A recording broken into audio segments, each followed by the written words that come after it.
My name is the Acting Managing Director of the Good Food Institute here in Asia Pacific, headquartered in the Lion City.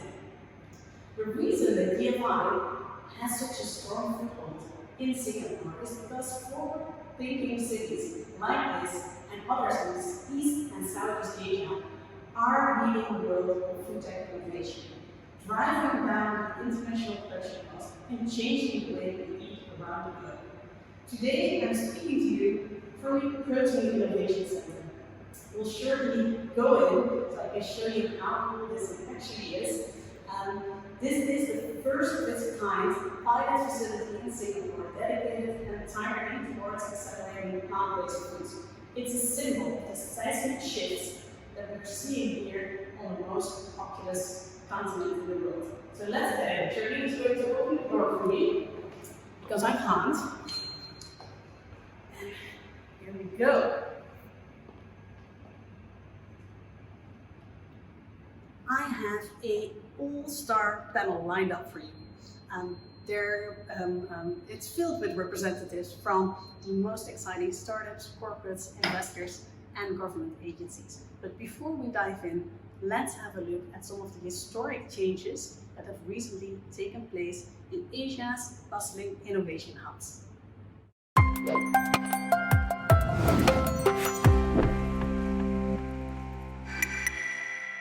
Repeated COVID-19 outbreaks at slaughterhouses and new diseases passing from animals to humans have created public anxiety over consuming meat. In response, interest in more sustainable and environmentally friendly plant-based alternatives are taking off, changing the future of food.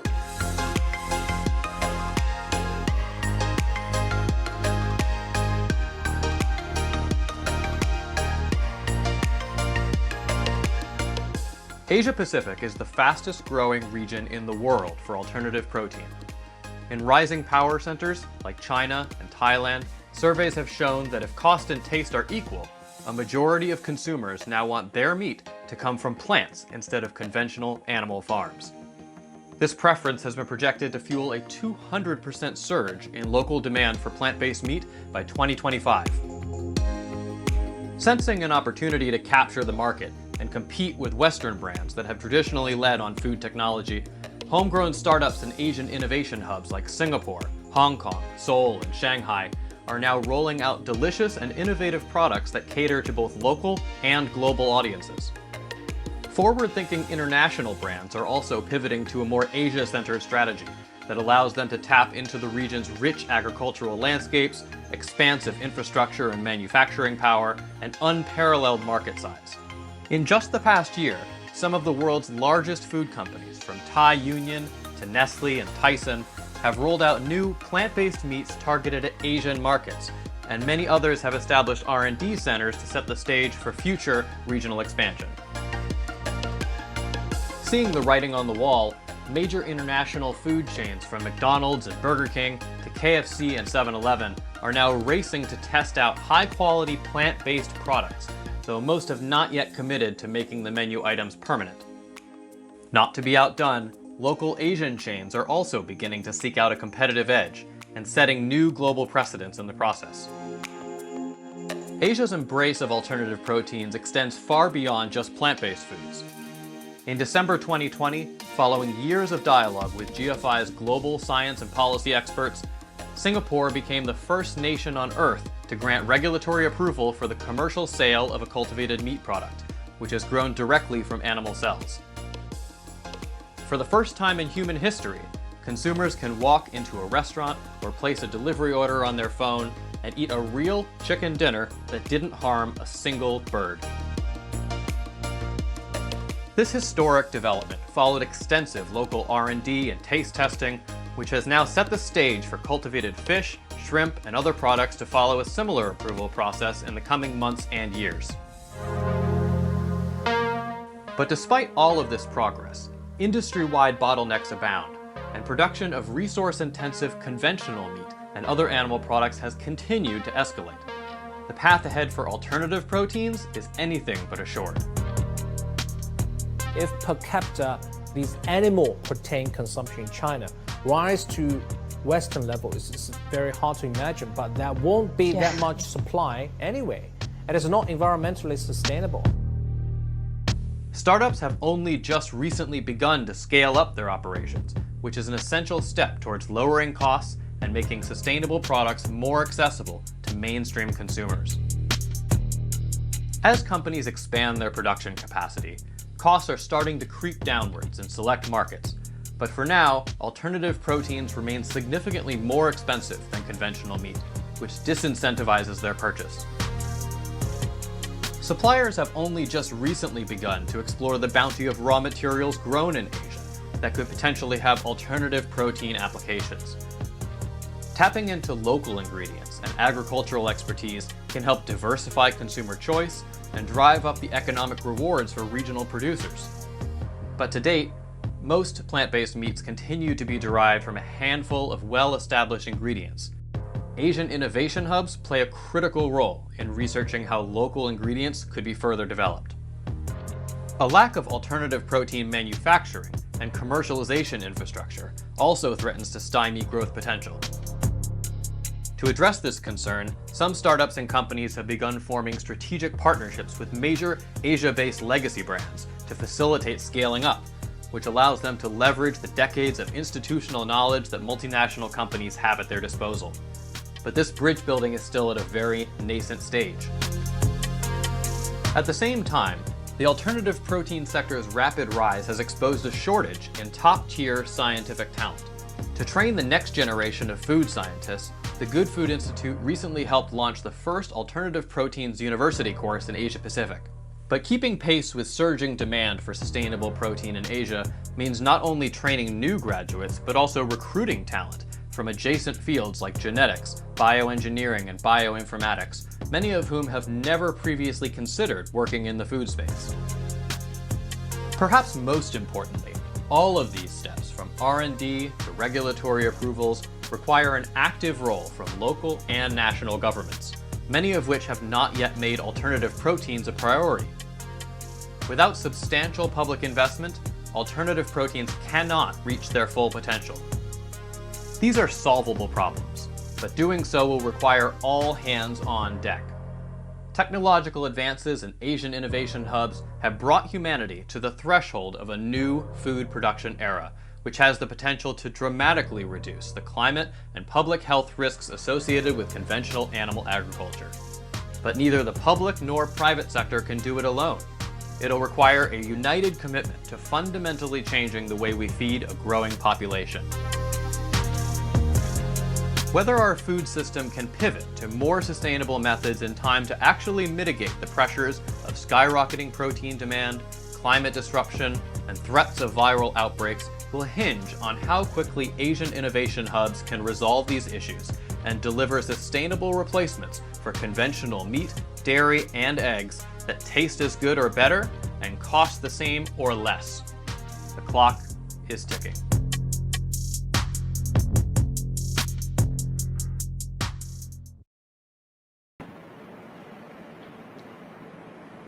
Good evening from Singapore, and thank you for joining us at today's panel discussion on Asian Innovation Hubs. My name is Audrey Tan, Science and Environment Correspondent at the Straits Times, and I will be your moderator for today's discussion. The consumer market for alternative protein is heating up in cities like Singapore, which is also the only country in the world to have approved the sale of a cultivated meat product. But how can this sector be scaled up in Singapore and other Asian innovation hubs? Today, we have with us an esteemed panel to discuss this topic, and let's turn to them for a brief introduction of themselves and the work that they do. Alex, perhaps we can start with you. Thanks, Audrey.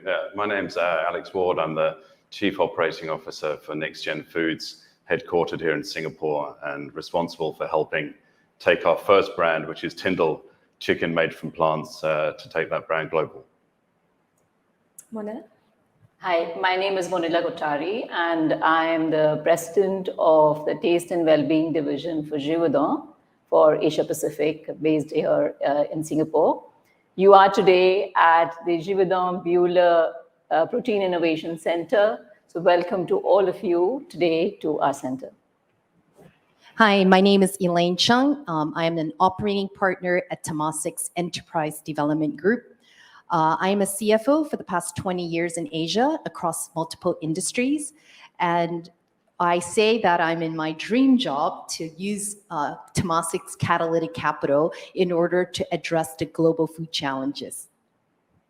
Hi, I'm Huck, Assistant Chief Executive of Biomedical Research Council, ASTAR. So I oversee the biomedical research as well as food research in ASTAR. And we actively look for partners who want to promote the advancement of food innovation and research. Thank you. So as you can see, we have an esteemed panel coming from all different sides of the industry, and we look forward to a very enriching discussion. But Prof. Ng, maybe we could start with you.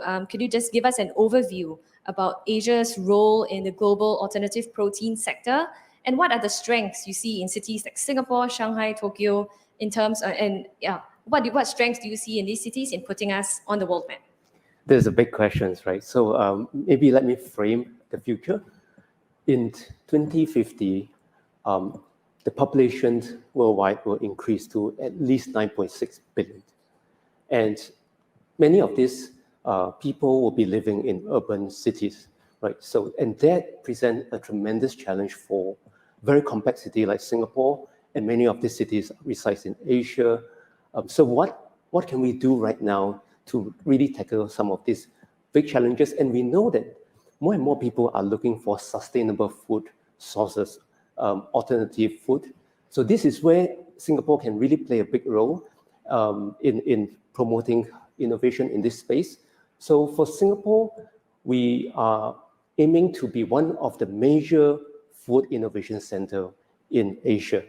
And the role we would play is that we want to come up with solutions to address Singapore food security, food resilience, and at the same time, we hope that some of this solution can be exported to other Asian cities, right? So each Asian cities will have its own flavor. Hong Kong, for example, Hong Kong has many entrepreneurs, very innovative. Shanghai, slightly different demographics, a different type of populations. And Tokyo, people in Tokyo look for quality. So hopefully through collaboration between these different cities, we'll be able to find solutions to really collectively address the challenges that is facing different countries. So Monila, on the topic of food innovation, we are sitting right now in Singapore's Protein Innovation Center. So can you tell us a bit more about the background of this place? Why did Givaudan and Manola decide to set up this facility here in Singapore? Okay. That's a great question, Audrey. If I look back at Givaudan's history, we've been in Singapore with an innovation center since 1995. And we continue to expand and grow along with Asia as we saw development in Asia. What happened over the years is this used to be our fragrance and flavors innovation center. And as the companies grew, the fragrance division moved out of this site at Woodlands to Jurong. And that really created space for us to be able to invest in future technologies and looking forward towards 2025 and 2030.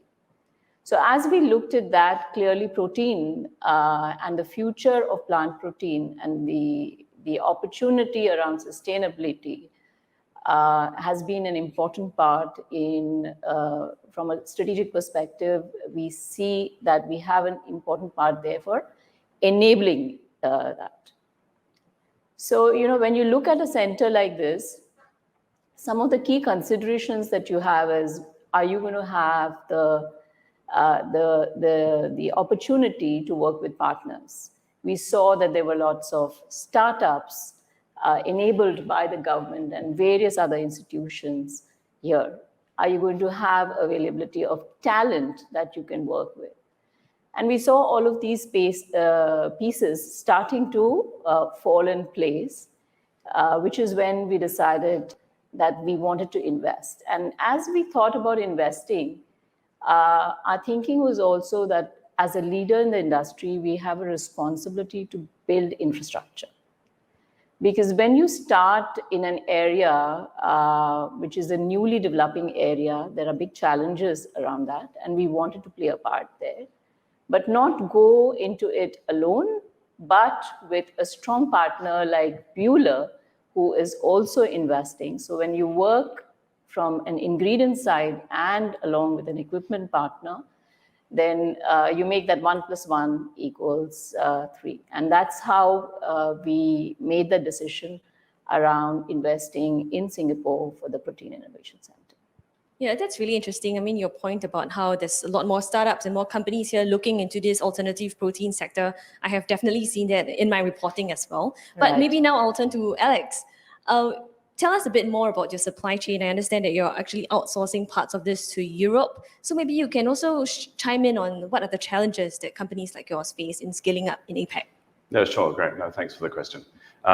Let me frame a little bit about Nextgen Food. So we were born through a conversation between a third-generation schnitzel maker from Germany and a poultry salesman from Brazil who met at a Singapore incubator. And so our connection to those countries and knowledge of chicken distribution is strong. Timo, who founded the company, is the second-time founder in Nextgen, and he'd built up Germany's biggest alternative meat company.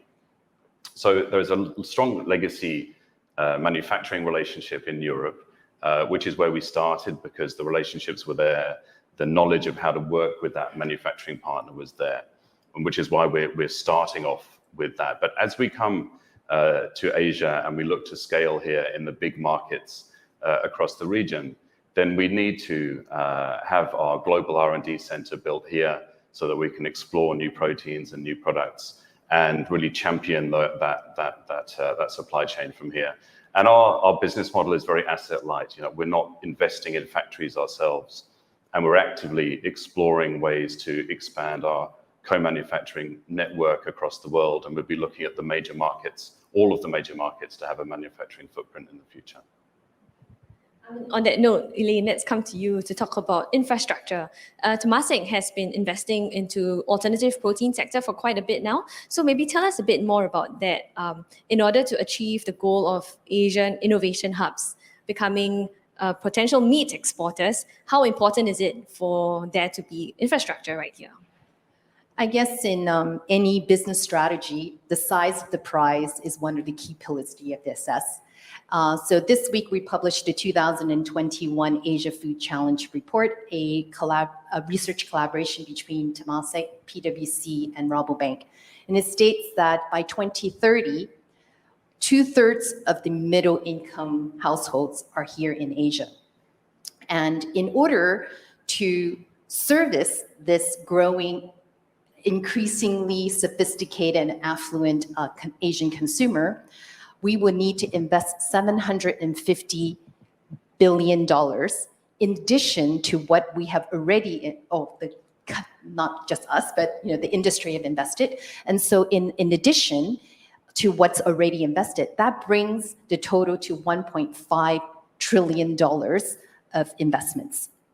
And on top of that, why is that important? Because we see that these consumers are going to increase the food purchasing by $4.4 trillion. More than 50% of that is driven by what consumer wants. So what is it that consumer wants? So that size of the prize is big, so now we have to figure out what is the consumer wants.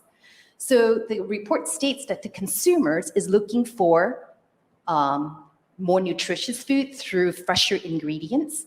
They're looking for safe and sustainable ingredients. And 1 in 4 Southeast Asians is actually looking at alternative protein.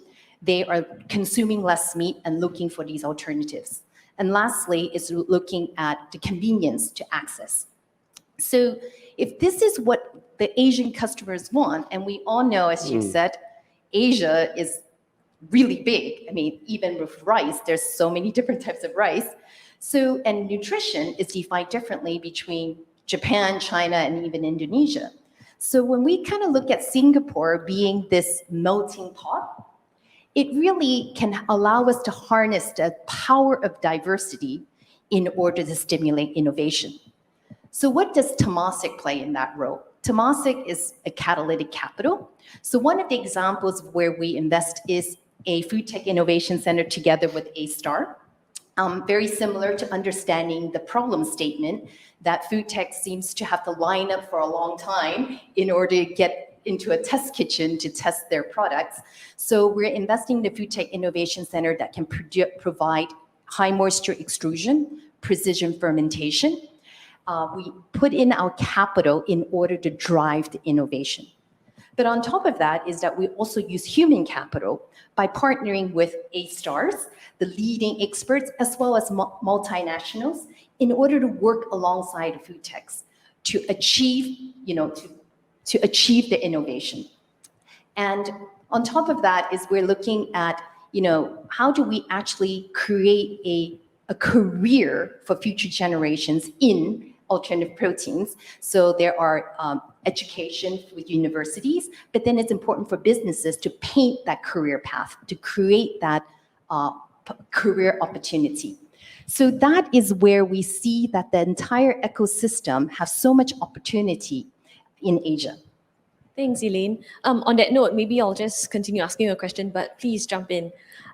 We have heard from Prof. Ng about the need for Asia to, develop all these technologies, and from you on the opportunities in this area.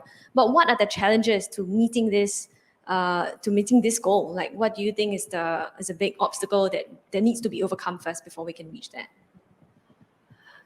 I think a lot of it in any new industries is always about lots of good people out there doing great things, but it's about connecting those dots. So the value is about to connect those dots. And so let's say Alex mentioned earlier that they're an asset-light model.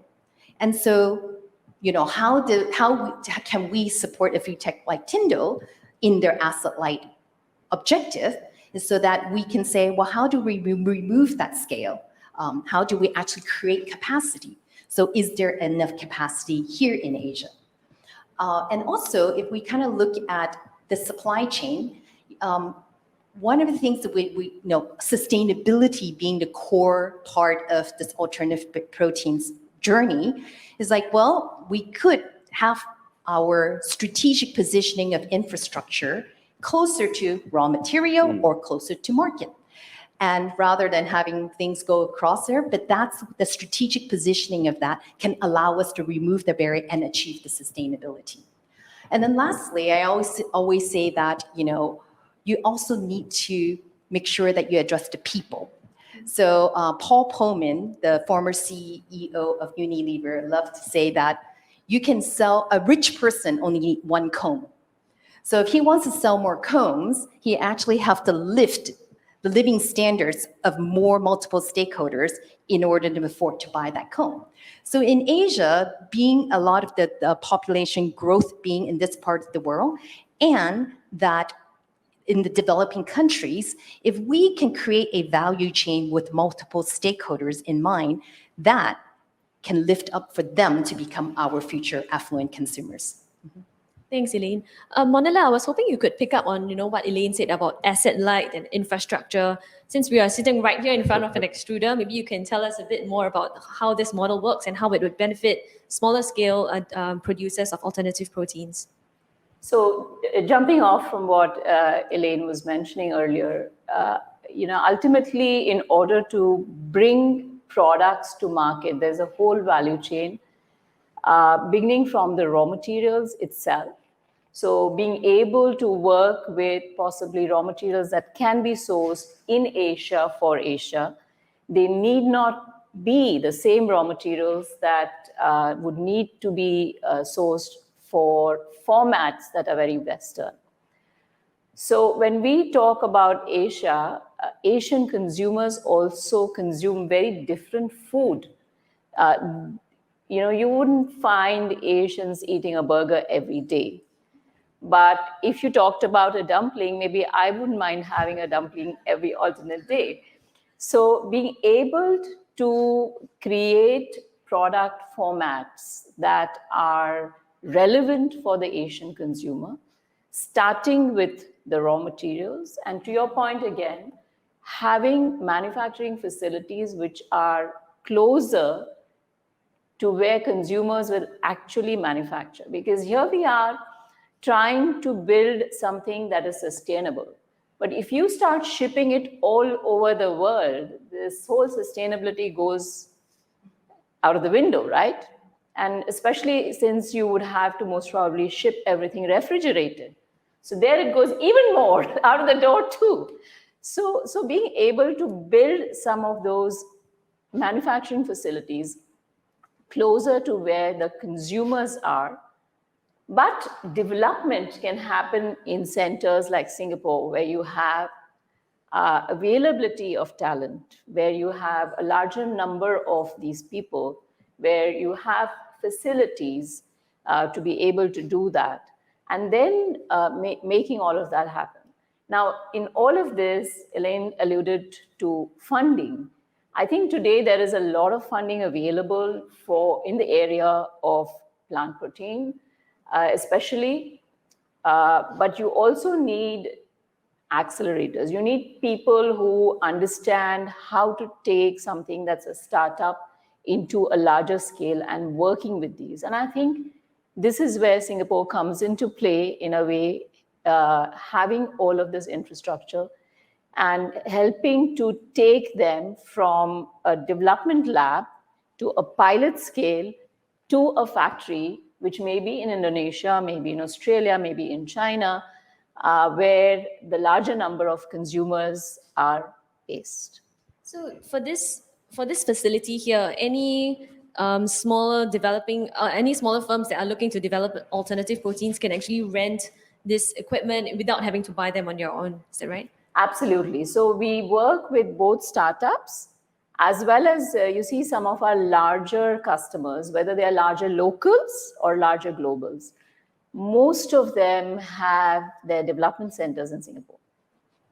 So we are able to work with the smaller manufacturers as well as the large ones. And they don't have to be based, even if their regional center is not here. You can't see it here, but we have cameras all over the place. So we are in the new normal. This place was conceived before the new normal, but we had already planned to work across borders collaboratively. So you can have somebody who's based in China and we have the raw materials here, we're running a trial, they can actually see the products coming out of the extruder. Then they go into the kitchen and how the chef then puts it together to make the finished product. So they, in spite of being far, we can work virtually with all of these partners.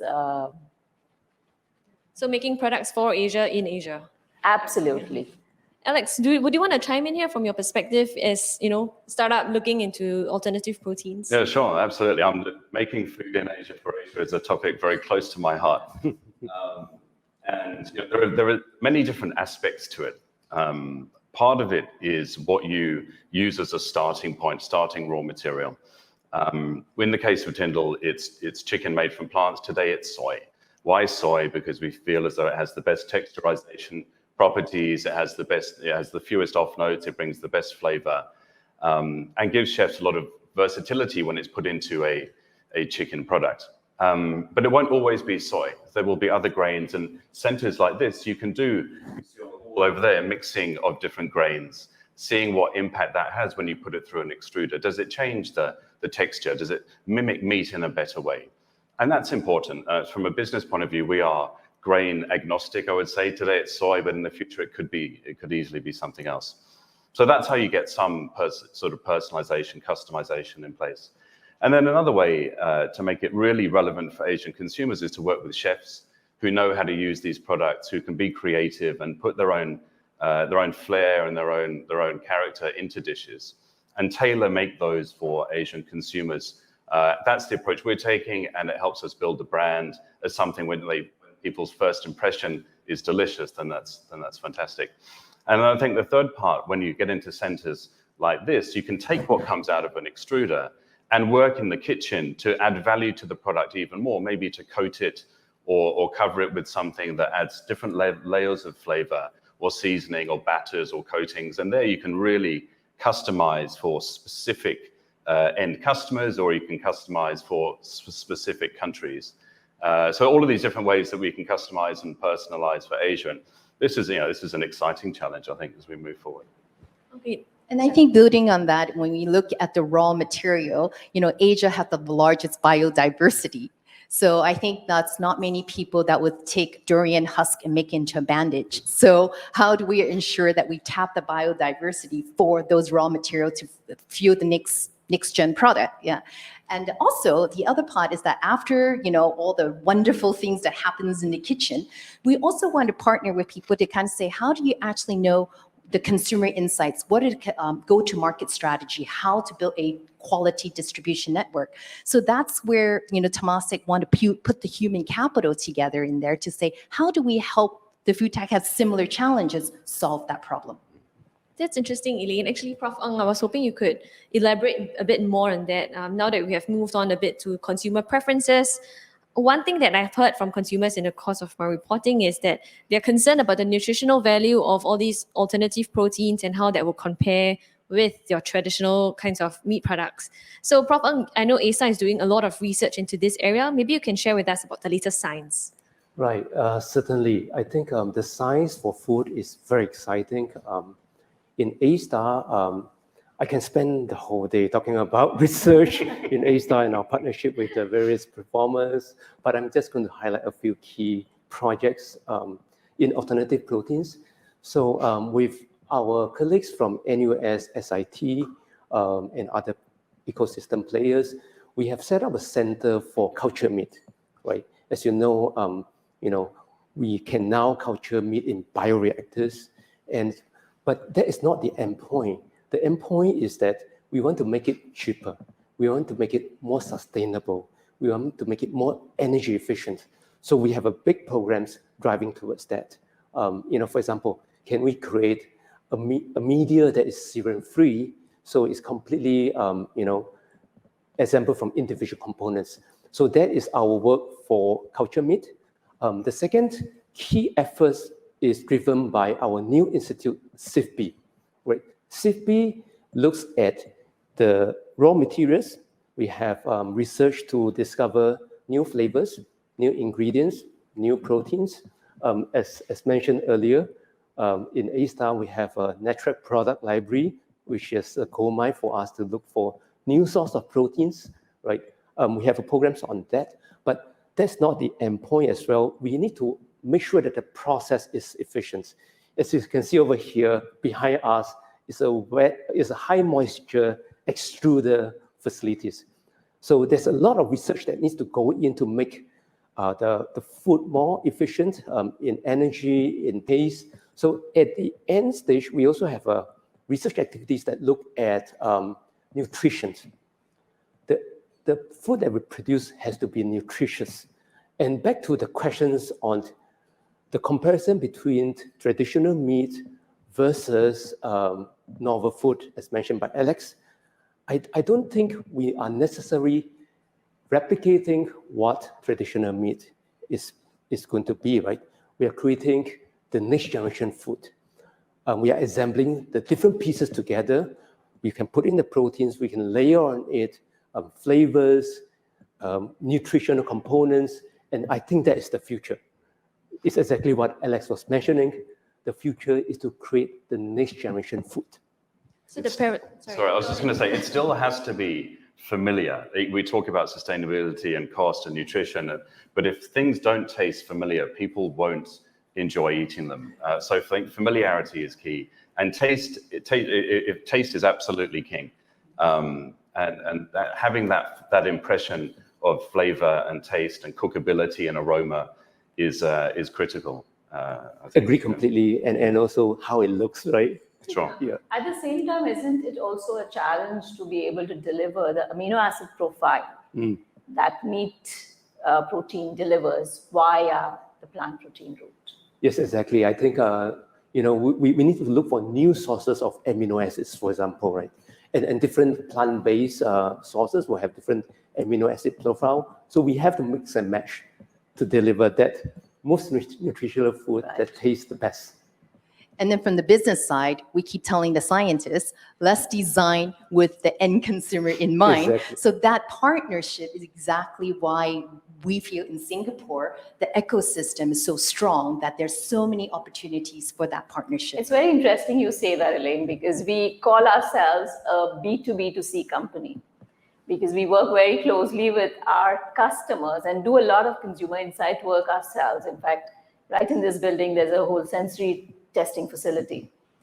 And as Alex said earlier, at the end of the day, even if scientifically you can prove that this is perfect, if it doesn't taste great, and there's this whole discussion around familiarity and what consumers love, and I can talk a whole day on that one.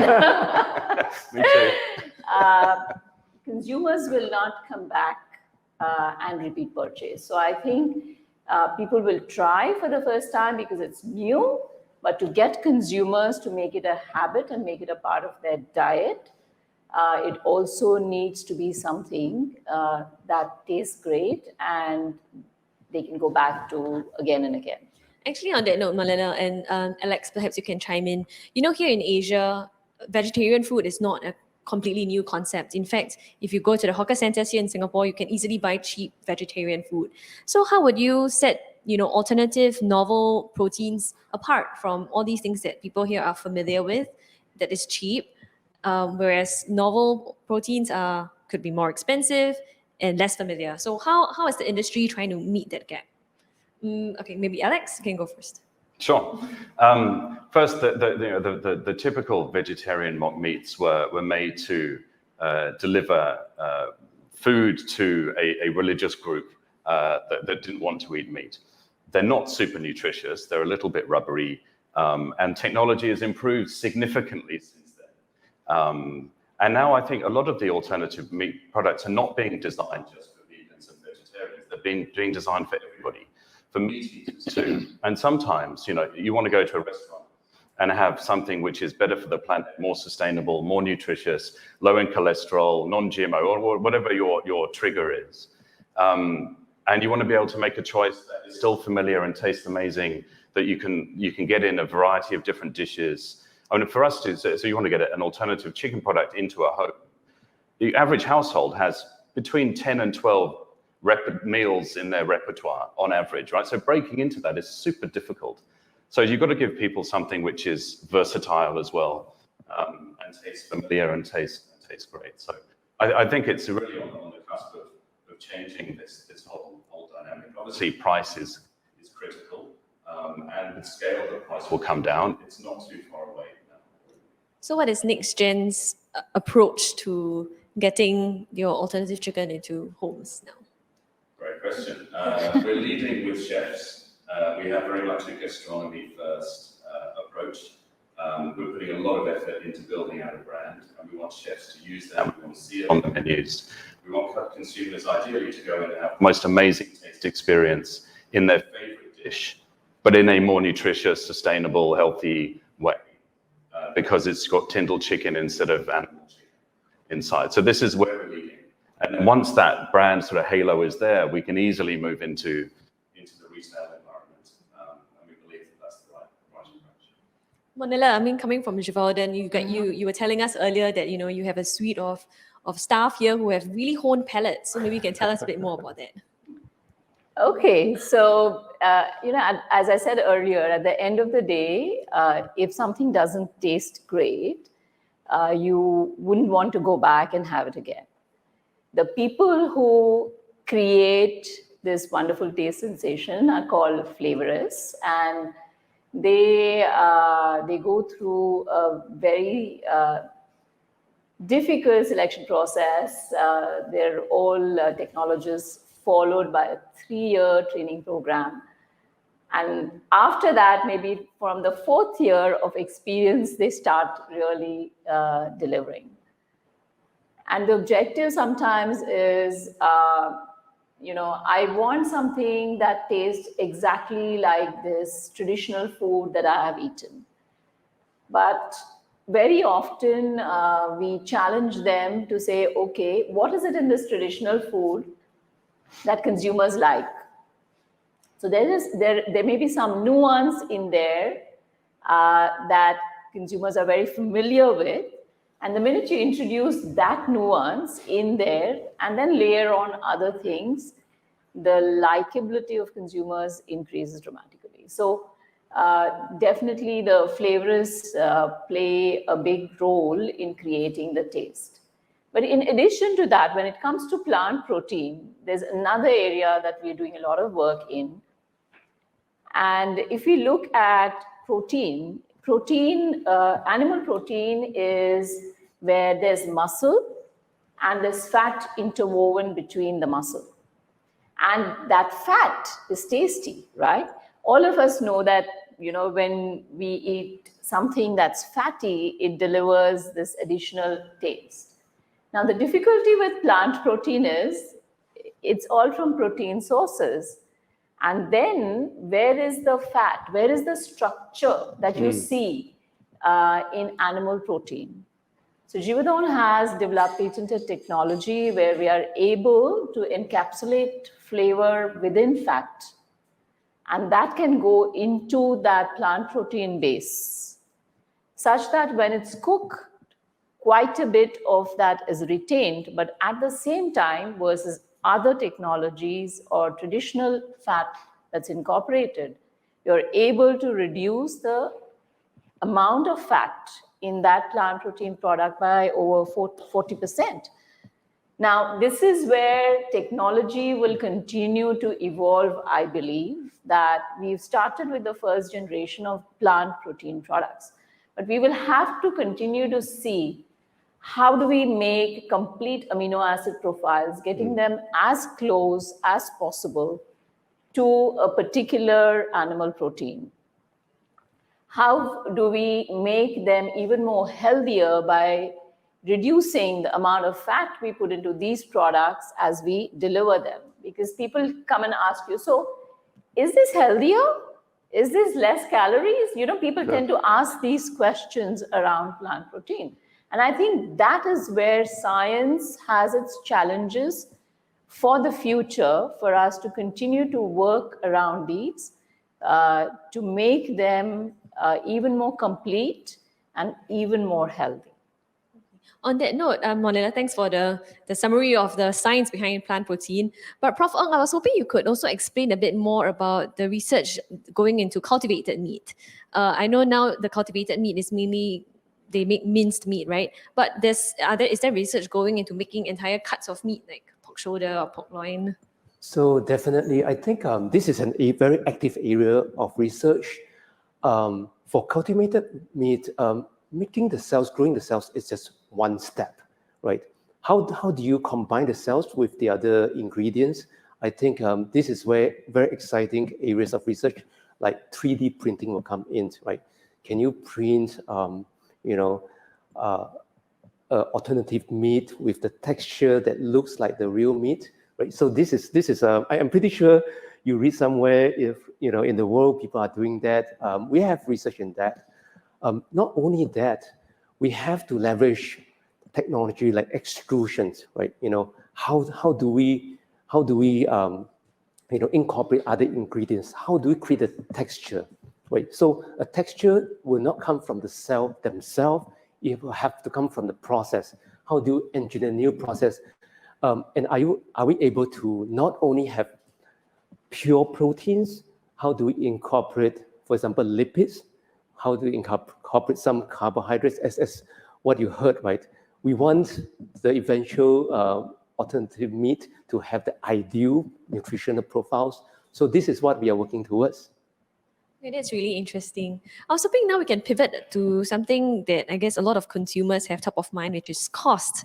The cost of all these products are usually a bit more pricey than their traditional counterparts. Elaine, maybe you can share with us a bit more, like as an investor, how do you think the industry can help to lower costs, whether for Asia or the rest of the world? I think it probably goes back to Alex's business model, which is asset light. And so imagine a food tech coming out from an innovation center, coming up with a great tasting product, leveraging the science from ASTAR. They create this perfect product, and then now they need to scale. So the question is then, do they sink $50 million in a manufacturing plant where it would take them 5 years to get to 100% capacity? Or do we actually look at how do we aggregate that capacity and making it effective costing for the industry. So we need to kind of look at it as an industry level. And this is where, you know, a lot of the future of where we will place investments needs to kind of look through that value chain. So now we have a first step in terms of the technology, the partnership, but then also it's really as we scale out, like what type of technology is being used and how do we ensure that the infrastructure is there in Asia to help reach that Asian consumer. Mm-hmm. Would you guys like to chime in from the industry? The cost of goods from scale in manufacturing absolutely is one part of it. Another part that we're looking carefully at in terms of how we price products versus chicken is that the yield you get when you cook it. So when you cook an average piece of chicken, it can lose around 25% of its weight through moisture evaporation. Whereas you cook an equivalent piece of plant-based chicken, it's less than half of that loss. So the yield is higher. So actually the price per kilo, if you're looking, thinking about how to price a product, can be slightly higher, and yet actually the value that goes through onto the plate into the dish is greater.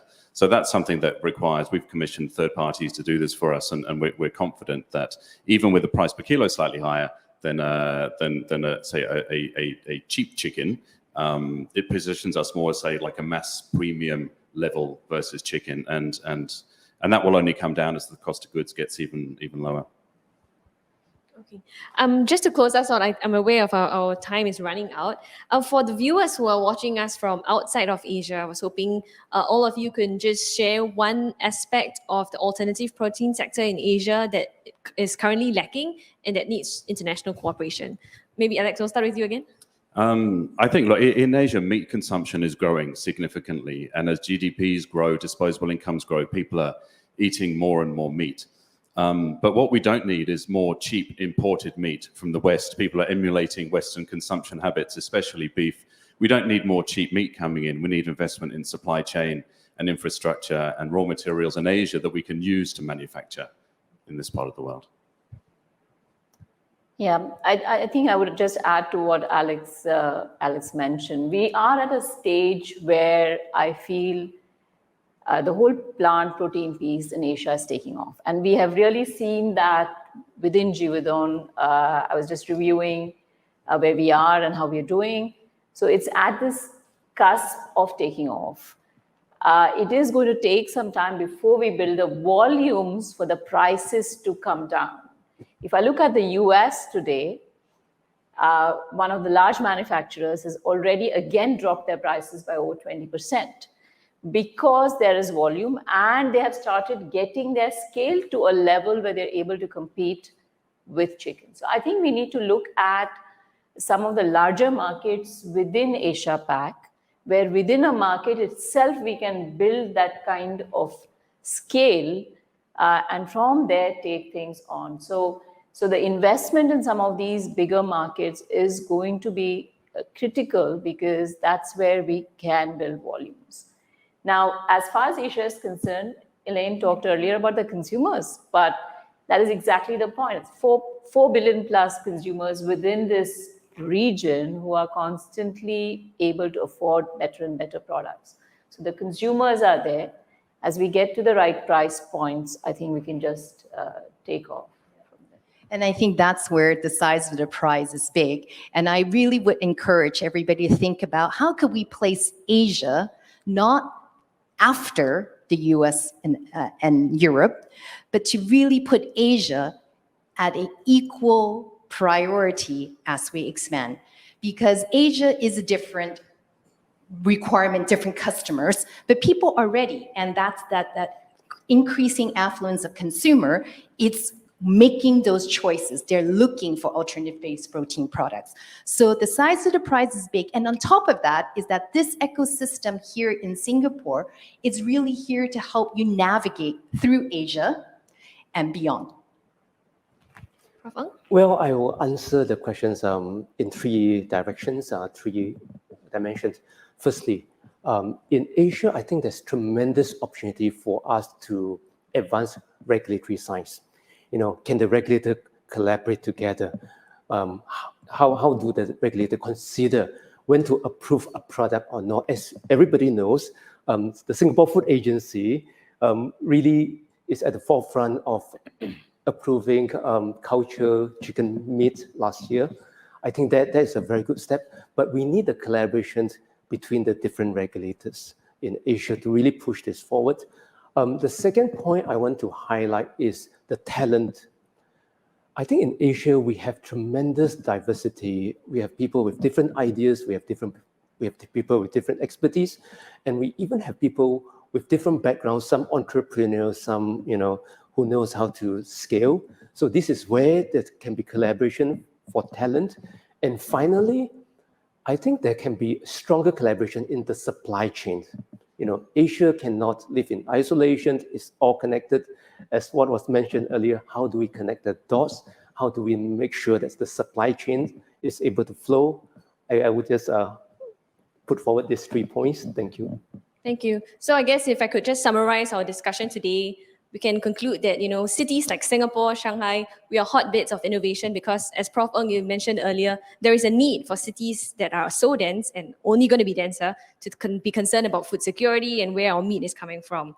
And secondly, our people are ready, right? There is demand here in Asia for all these alternative proteins.